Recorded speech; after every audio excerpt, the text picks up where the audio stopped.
अस्सलाम वालेकुम जी, welcome back the vision club. दोस्तों उम्मीद करता हूँ सब भाई खैरियत से होंगे, फिटफाट होंगे।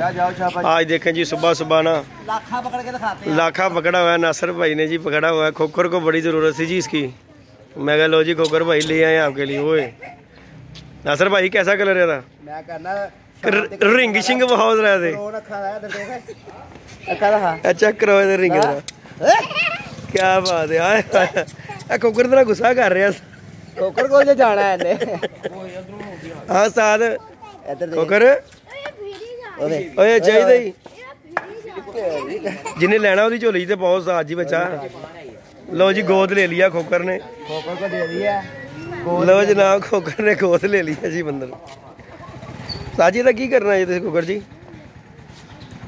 छोटा भरा है। चलो मेरा ही छोटा भरा है और मेरा ही छोटा भरा है। मैं कह रहा तू तेन करेगा की हूँ?